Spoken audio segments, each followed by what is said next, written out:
My name's Angelo, and welcome to We Want Picks. I'm going to break down the entire UFC Vegas 63 fight card. I'm going to give you my picks, my predictions, and my bets. Before I jump in, first of all, I just want to say thank you to all of the premium members today. It's been a resounding success. You guys are signing up in droves. You're enjoying the content. We're getting positive feedback, and we have voter polls for all of our existing premium members to say what feature you want next.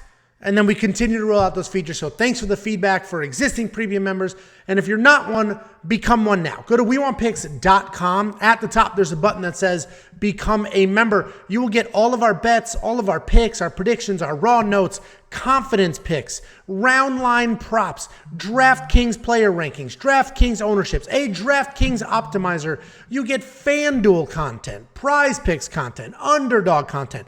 Everything you could ever need to make money watching fights. All of that for $10 a month. Go to WeWantPicks.com, click Become a Member. It's only $2.50 a week, and we got a whole bunch of cards coming up throughout the rest of this year. If you don't want to sign up through the website, you can click the join button under this video, and you can sign up through YouTube. It's $15 through YouTube because they take a giant percentage. Greedy corporate America. But it'll be all the same content except the optimizer because that has to exist on the website. WeWantPicks.com, click Become a Member. And if you're looking for $50 for free, all you need to do is go to WeWantPicks.com/bets. We have 5 different betting partners. Sign up with any one of them, make a deposit, fill out the form, and I send you $50. Cash App, PayPal, Venmo, however you want it.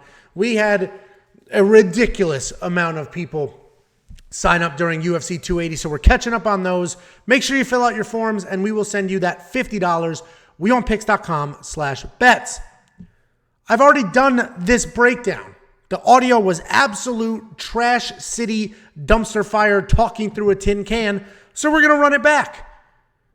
I'm going to break down the entire card. We're coming off the heels of UFC 280. One, I think Petr Yan won that fight. 2, Beneil Dariush, I thought that was performance of the night. Granted, it was 90% defense, but his defense was incredible. 3, Islam did exactly what we thought he would do. I mean, he was a 2-1 favorite, so that shouldn't have been shocking, but 70% of you thought Charles Oliveira was going to win. And 4, TJ Dillashaw is an absolute piece of shit human being. Your shoulder's a disaster. You know you're not going to be able to perform. You just showed up for your paycheck. It screwed the fans. It screwed the company. It screwed everybody. Trash city. I hope he's cut. That was just such a disgusting thing to do. If you're injured, it happens. Pull out. Fight for real. Now he's not going to get another title shot. He blew it. And if he got injured inside the fight, well, that happens. Look what happened to Tom Aspinall. Freak things happen. I'm mad because the dude was having nothing but issues, knew he was going to have issues, knew he was in no position to fight. Within 30 seconds, that's what happens. We paid $80 each to watch that fight. Absolute trash city human being.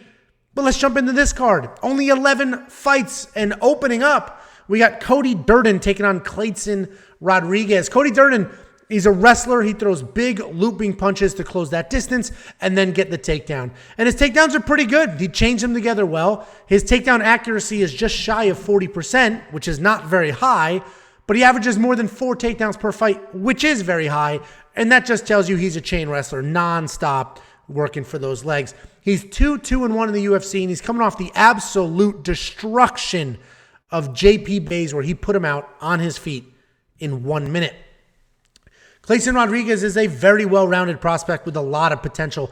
He's got a very versatile striking style where he mixes in kicks really well. He has power in his hands, but he throws a lot of those punches from his hips, so they're a bit telegraphed. His takedown defense can definitely use some work, but his takedown offense is actually pretty solid.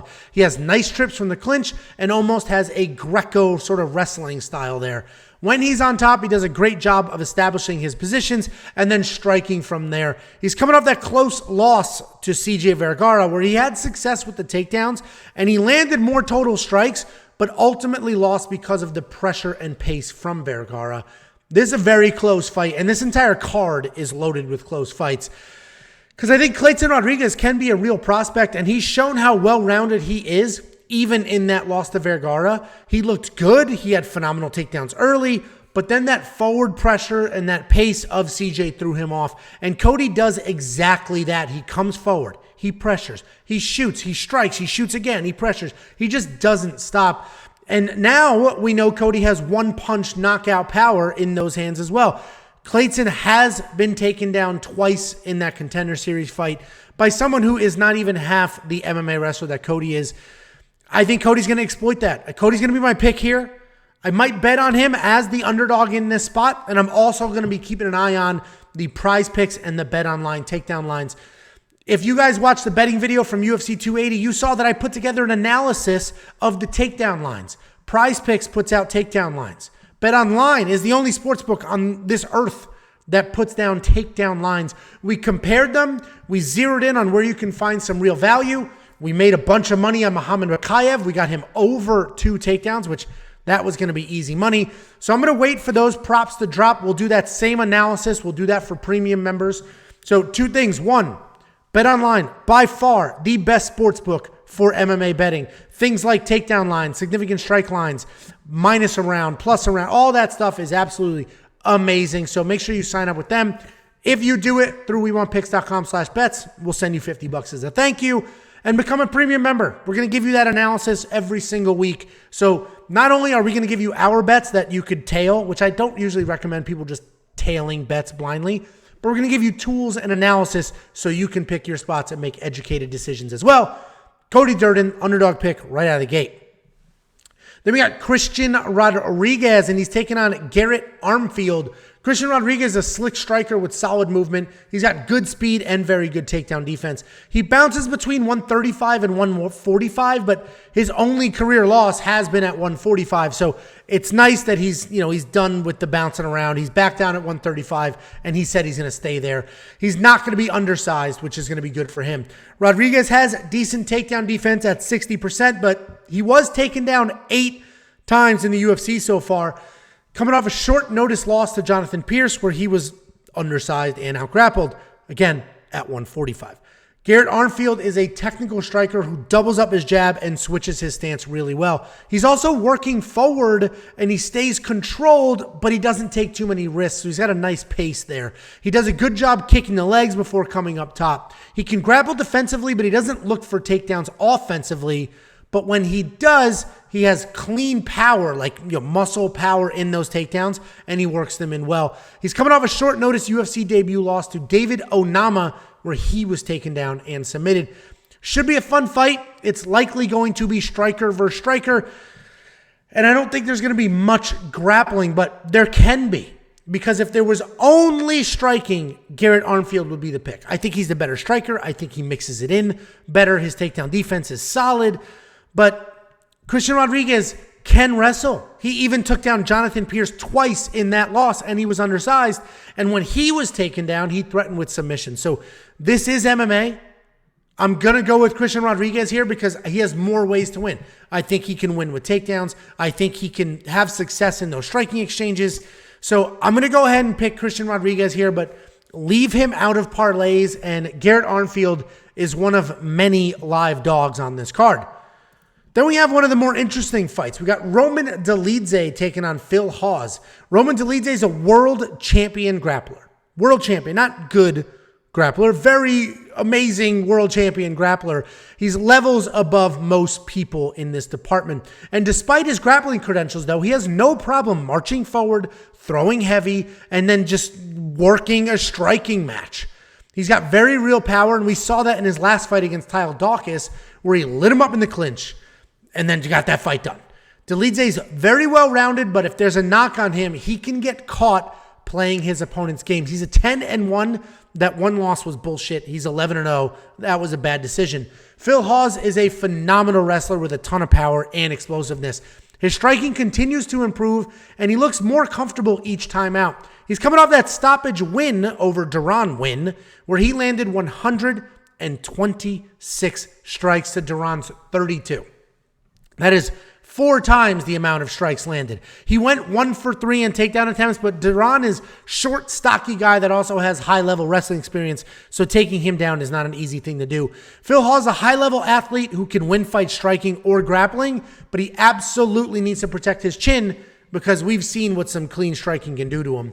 When I saw this fight, I raced to bet online, and I was just hoping that Dolidze was going to be the favorite after his last performance. I was going to jump all over Phil, but Phil opened up at a minus 170, and he's pretty much there right now. That hasn't moved too much.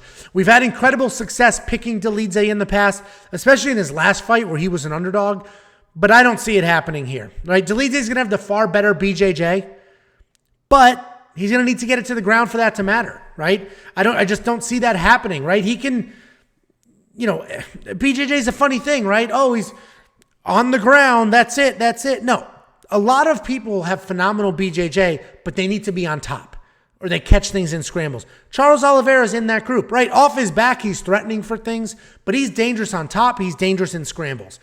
Roman Dolidze is a very good BJJ guy, but he needs to be dictating that BJJ pace. He's not going to be on his back throwing up triangles, submitting Phil Hawes from bottom. That's not going to happen, right?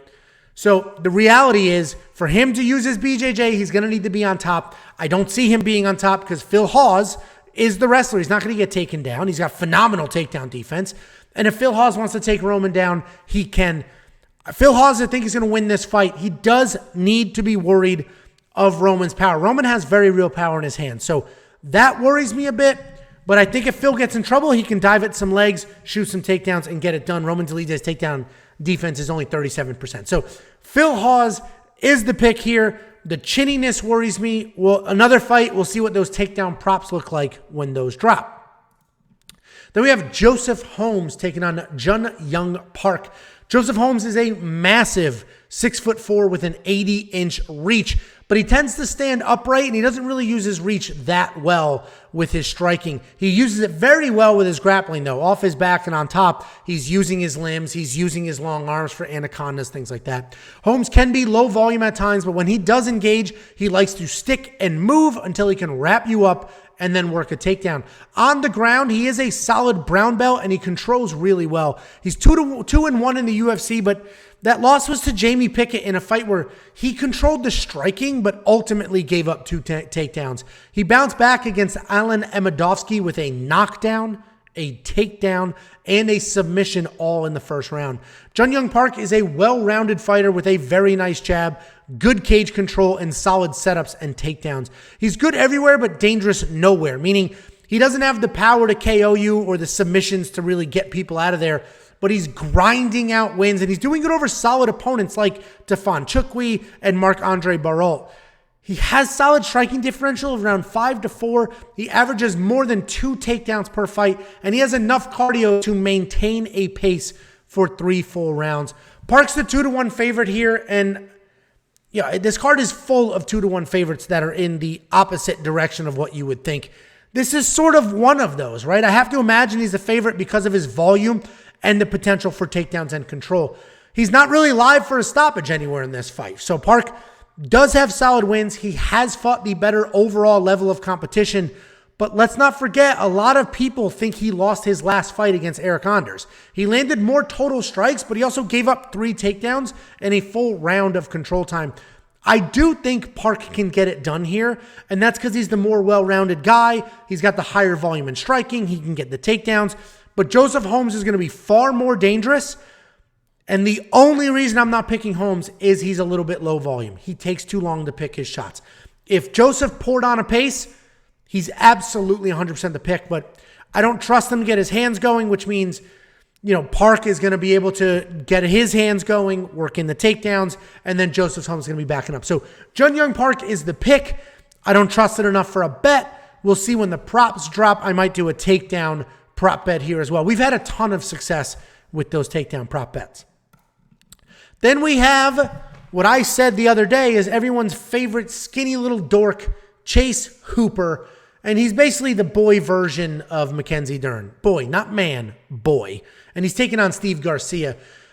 Chase Hooper is all BJJ, almost no wrestling. He has improved it a little bit, but it's still pretty much non-existent.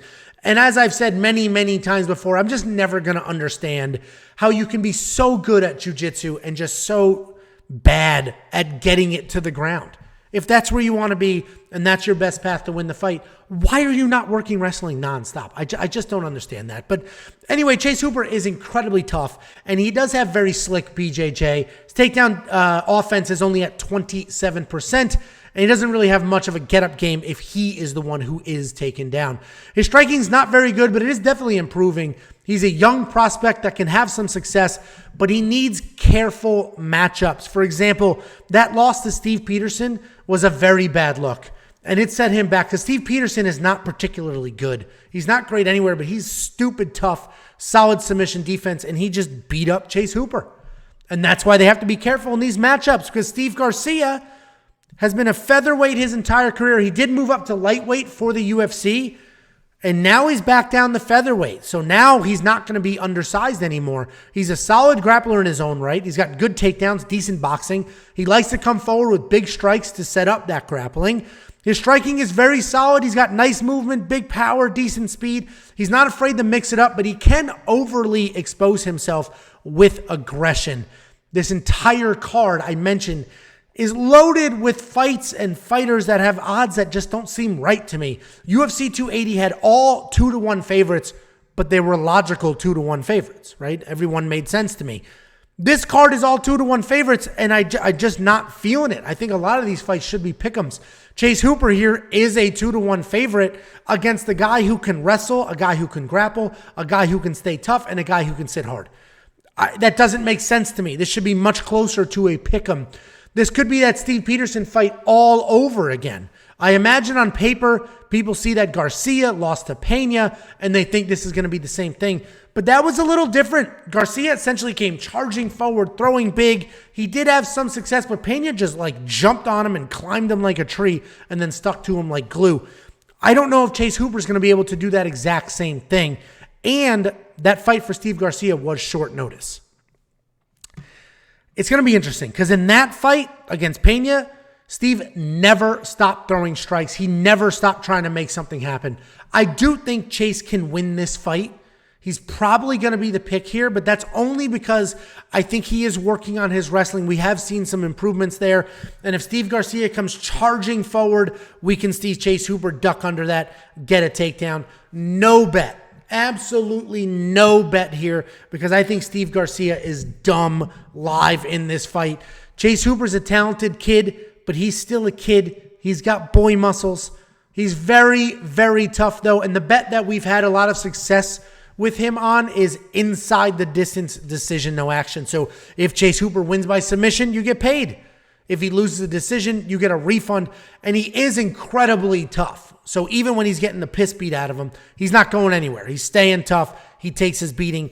The problem with that bet is Chase is the favorite. So I got to see what those odds are. Usually that's a great bet when you have an underdog who's tough. But, in this case, Chase is the favorite. So we'll see what happens there. If you want to check that out, it will drop on Tuesday. And BetOnline is our only partner that offers that. So WeWantPicks.com/bets. Check those out for this fight or others. And if you end up signing up and making a deposit through our link, I'll go ahead and send you $50 as a thank you. That takes us to Andrei Arlovski and Marcos Rogerio de Lima. You should all know who Andrei Arlovski is at this point, right? He's an absolute legend, former champion, future Hall of Famer, and one of the most accomplished heavyweights to do it and to still be doing it. He's got very good boxing, pretty good kicks, and as of late, he has been an absolute decision machine.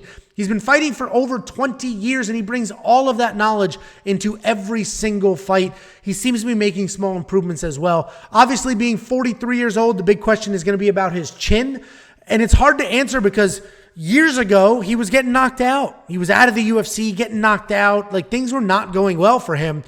But as of late, his chin seems to be holding up. He's taking some shots. He's not getting put out. He is riding that 4-fight decision win streak. But let's not forget that last win against Jake Collier, most people think he lost. Marco Rogerio de Lima is a powerful striker with a decent ground game and solid leg kicks. For a heavyweight, he's got solid volume, right? He put up 81 strikes against Blagoy, 166 strikes against Maurice Green. He's got decent wrestling offense at 50%, and he averages more than one takedown per fight. The issue for him is that if he gets taken down, he does not fight well off his back. He's coming off a decision loss to Blagoy Ivanov, where I told you he landed a ton of strikes, more strikes actually, and he had the only takedown in the fight. The big issue was he gave up a bunch of control time against the cage. Before that, he did have an incredible win over Ben Rothwell, where he looked good. He was powerful, fast, and just light years ahead of Ben in those exchanges. I've been picking Andrei Arlovski to win these last 4 fights, and I've been getting paid these last 4 fights. The problem is that was against volume strikers with little to no power who weren't very dangerous. This fight is different. Arlovski is going to be the more well-rounded fighter here, probably the more technically skilled fighter, but he's not going to be as dangerous or as powerful. Andrei Arlovski at 43 years old is going to be better than most fighters at 35 years old, but I do think we're about to see that steep drop-off. Eventually, he's going to start falling off a cliff as far as his chin, his speed, and all of that is concerned. Marcos is fast, he hits hard, and I don't think he's going to let Andrei dance around to a decision. So Marcos is going to be the pick here, but the thing that worries me the absolute most in this matchup is Andrei Arlovski's 20 years of experience. I think he may come forward, hold Marcos against the cage, and beat him the exact same way that Blagoy just did. So that's the one thing that worries me, but I still think Marcos is going to get this done. He's going to be my pick, potentially by knockout, so he may be a nice candidate for Monkey Knife Fight Knockout Kings. If you don't know what that is, go to WeWantPicks.com/MKF. If you sign up, they'll instantly match your deposit, and you can pick any 3 fighters that you want. Any 3 fighters, and if one of them wins by KO or TKO, you're going to go ahead and get paid. 2 of them, you get paid even more. They have football prop lines, all sorts of stuff going on, so check that out. Get your free deposit at WeWantPicks.com/MKF. Then we have the main card opener, Tresean Gore taking on Josh Fremd. Tresean Gore is a heavy-handed come-forward wrestler. In his pre-UFC fights, he'd throw big, heavy punches, immediately drop to legs, and he just never stopped doing that. And he's interesting to break down because his pre-UFC and current UFC styles are different. Pre-UFC, as I mentioned, he's throwing 3 or 4 punches. He's dropping to the legs. If you stuff him, he comes back up, throws 3 or 4 more, and then drops again to the legs. In his current UFC tenure, he's a clean striker. He's got power, solid combinations, but he's gun shy and he's low volume. He barely throws anything, and when he does, he doesn't immediately look to shoot after. He's a talented guy, but I do think it's a little early in his career. Josh Fremd is a grappler with solid athleticism and some sneaky power in his punches. He's coming off a grappling heavy loss in his short notice UFC debut where he gave up 8 takedowns. Before that, he had success in the LFA, with his only loss there being to UFC's Gregory Rodrigues. When he can initiate the grappling exchanges, he does very well. His cardio, athleticism, he's a pretty well-rounded guy, but he has no real base in MMA, meaning it's not like he was a wrestler that transitioned or a boxer that transitioned. He has no combat experience outside of MMA, but he's very athletic and he's improving quickly. And this is a tough fight to pick because I think Tresean shows up with the volume and the pressure, and he wins this fight. But I don't have any, there's nothing that tells me he's going to do that, right? If he does that, he wins this fight. But he hasn't done that. And I don't know how many times I can look at people's pre-UFC fights and then, base the breakdown on that. So as of right now, Tresean Gore, low volume, not attacking legs constantly. I can't pick him to win. I like Josh Fremd to win this fight. I think he's going to stay busy. I think he may initiate some grappling. If he gets taken down, I think he can have success off his back. Anthony Hernandez took him down a ton in that fight, but he's still got to sweep. And if he's able to sweep Anthony Hernandez, he's going to be able to do that to Tresean Gore as well. So I do think Tresean is a live dog here based on the fact that he's athletic, he's fast, and if he chooses to let his hands go.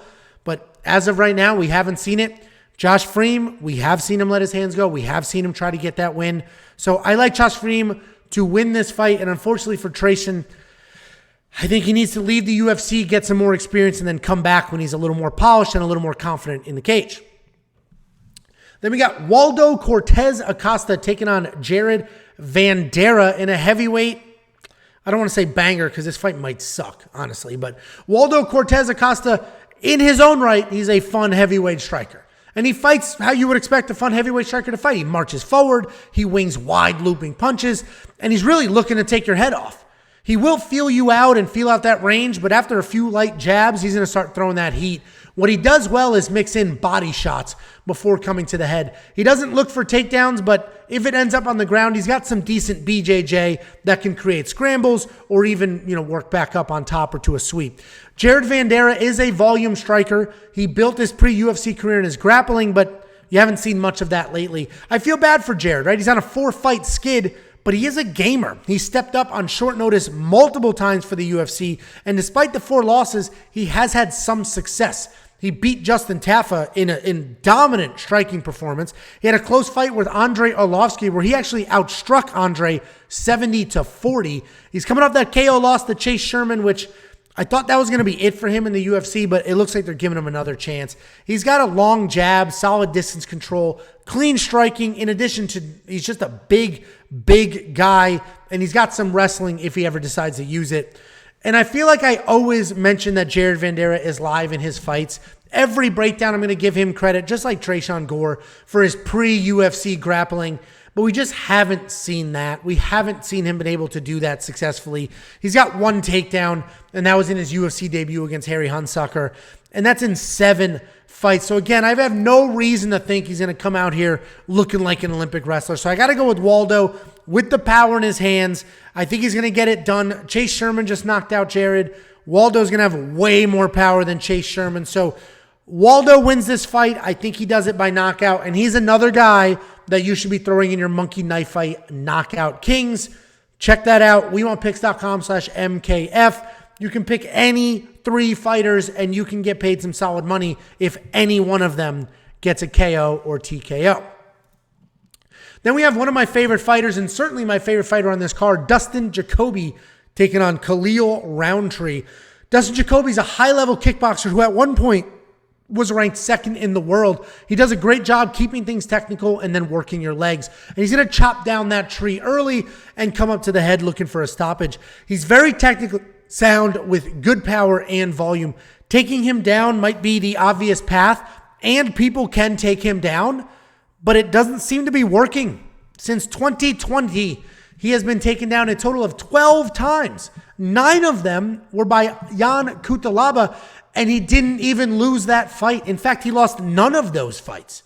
He's coming off an incredible KO win over Da Un Jung, where everyone was talking about Da's power and what he could do to Dustin, and Dustin put his lights out. People forgot that Dustin also has incredible power. Khalil Rountree is a Muay Thai striker who has a ton of power, and he's very fast. He was struggling a bit a few years ago to separate himself from the pack, so he moved to Thailand, tried to reinvent himself, reinvent his striking, and he has had mixed success. If he can pressure, he does well. If he's backing up, he doesn't. It's basically that simple. He can knock anyone out on any day. Again, as long as he's dictating that pace. He fights very well forward, but he struggles when backing up. He is coming off that KO win over Carl Roberson where he lost that first round, but he reset, came out in the second, and just got that job done. Striker versus striker matchup, I got to go with Dustin. I have to go with Dustin here. Khalil's likely going to have the raw power advantage, but Dustin's going to be the far superior striker. He's going to be way more successful. As I mentioned, when he was in ONE FC, or the kickboxing organization, he was ranked 2nd in the world. I think he's going to light up the legs, take away that power, absolutely get this done, potentially a late finish. I have a money line bet on him. I got that at -155. That is going to move. 100% positive. He's going to end up more than a 2-1 favorite when this is all said and done. Then we got Tim Means taking on Max Griffin in the co-main event. Tim Means is a gritty, high-volume striker who can work in takedowns when he needs to. He's got tricky striking because of his karate styles and stance switches. 24 of his 32 wins are by stoppage, but unfortunately, so are 8 of his 13 losses. Everything about Tim is a mixed bag. He can win striking matches. He can lose striking matches. He could dominate with wrestling. He could be dominated by wrestling. And it's hard to put him in a single category or give him a single path to victory because he is very well-rounded. He's active, and he's got a frustrating style. He's coming out that loss to Kevin Holland where, despite having 2 takedowns, he was submitted in the second round. Max Griffin is a very strong guy, and he carries that power to his striking. People think he's a striker because of all his incredible knockouts, but he's also a very solid grappler who averages more than 1 takedown per fight. He took down Alex Morono 4 times in a loss and Elam Imadev 6 times in that win. In his last fight, it was a close loss to Neil Magny where he had a knockdown and he defended 8 of 9 takedowns, but he was a step behind in the striking volume. This is another fight on the card where 2-1 favorite just should be a lot closer than that.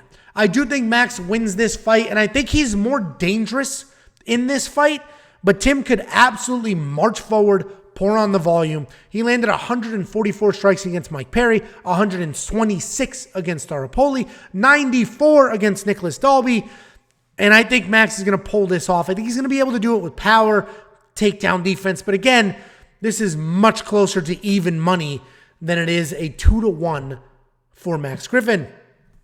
And then finally, our main event of the evening. Calvin Kattar is a boxer and one of the best boxers in the UFC. He has power, but it's not raw power. It's from incredible timing, incredible distance control, and footwork. His hands are always exactly where they need to be, and he cuts angles better than almost everyone. I would love to talk about his stats, but as we've mentioned many times before, Max Holloway absolutely destroyed those stats. In his wins, Calvin Kattar has outstruck every single opponent, and he should have a very nice strike differential, but Max just touched him up so bad that he's still working to correct that. He's coming off that loss to Josh Emmett where he landed more total significant strikes, more total strikes, but Josh's just power and the damage really got to Calvin, and he didn't wear that very well.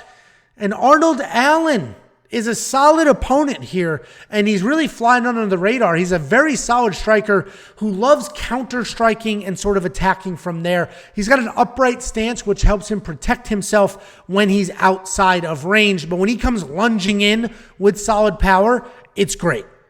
But he also ends up pretty hittable. He's got nice footwork and solid hand speed. He mixes in takedowns really well, and he's got a few sneaky submissions like we saw in his UFC debut. He's got 10 wins in the UFC, and I mentioned he's sort of flying under the radar because of his inactivity, but a win here can definitely have him in the conversation. He's coming off that dominant win over Dan Hooker where he stopped him in the first round. And this is finally a fight on this card where I do agree with the odds. Calvin Kattar is a slight favorite, and I understand why. He has fought the higher level of competition, and he's one of the more complete fighters in the division. The way you beat Calvin is forward pressure and volume. That's how Zabit beat him. That's how Max beat him. That's basically how Josh Emmett beat him as well. You're not going to beat him by picking your shots or counter-striking. Giga tried that, and Calvin just dominated Giga Chikadze, and he won all 5 rounds in that decision. Arnold is a great striker, but he's more of a counter striker. And I think Kattar is going to settle into a rhythm, pick his shots right, outpoint his way to a decision. So his takedown defense is absolutely incredible. It's going to keep this a boxing match, and I think Calvin's going to be the better boxer, pick him apart. And I like Calvin at this price point for a money line, and I like Calvin to win this fight. It's going to be a close fight. It's going to be a fun fight, but I think Calvin Kattar is going to get this done. Guys, thank you so much for all the support these last 5 months or 4 months, however long we've had premium membership. If you're not a premium member, go sign up now. It's at WeWantPicks.com at the top. Click Become a Member. It's only $10 a month. $10. That's $2.50 a week. You have one Trash City week. You got 3 more weeks in that month to make it up, and all we need to do is make you $10 to cover it. WeWantPicks.com. We have a DraftKings optimizer. All the fantasy prop games available. We give you every single one of our picks and entries for those. Those have been crushing, by the way. We have all of our bets, all of our picks, raw notes, confidence picks, and again, the DraftKings optimizer, all for $10. If you don't want to sign up at WeWantPicks.com, there is a join button under this video. You can sign up through YouTube. You get everything except the optimizer, obviously. And that's going to be $15, and that's only because YouTube takes such a large chunk of that money. And if you want that $50 free, that's 5 months of membership. Go to WeWantPicks.com/bets. Sign up with any one of our betting partners. Make a deposit.